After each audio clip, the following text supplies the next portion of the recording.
even though nasa loob ka lang,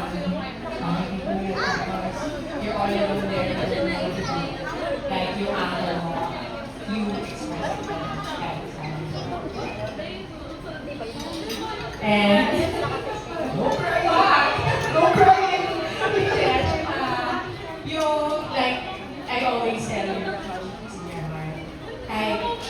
Even in your darkest times, yung light natin, guide wherever you need to be. Okay?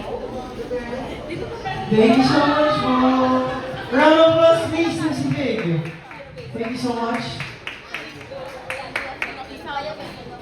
Ano mo na rin sabihin namin sa Parang may narinig ko ako eh. Narinig ako. Thank you.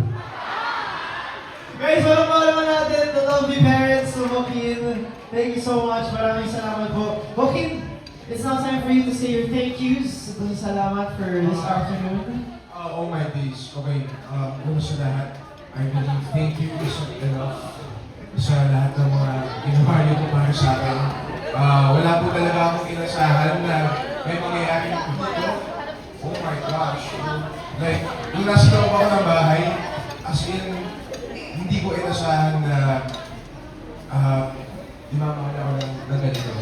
And I'm really grateful for all of you. Nakita ko lahat ng mga ginawa niyo, lahat ng mga letters, gifts, yung mga bus sets, yung ano sa Times Square, then tsaka lahat ng mga motorcade, yung cafes, basta lahat ng mga ginawa niyo para sa akin. Nakita ko lahat yun. I acknowledge all of you. I'm really grateful for all of you. I really am.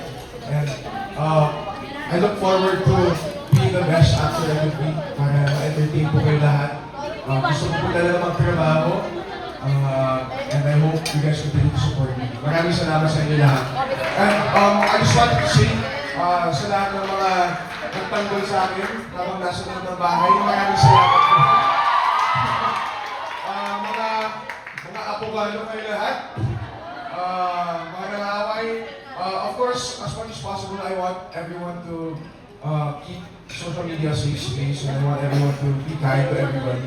And yes, while I do appreciate lahat ng mga beses na tinatanggol niyo po ako, I just really wanted to say na please be nice. And I'm glad na yung fan base ko, hindi siya toxic. I know you guys, and I know that you guys would want to, take in me. And as much as possible, I want you to be understanding sa lahat ng mga ibang fan bases. I want you to understand where they're coming from also. But other than that, thank you so much and have a great day! So, malaman po natin our third big placer, Joaquin Alza! Let's go, alright, thank you so much. Guys, that was the end of our short program. Meron pa po tayong interviews later, photo op. Pupunta po si Joaquin sa each of our fan bases, alright? Thank you so much, guys! Malaman niyo po yung mga sarili. Thank you so much.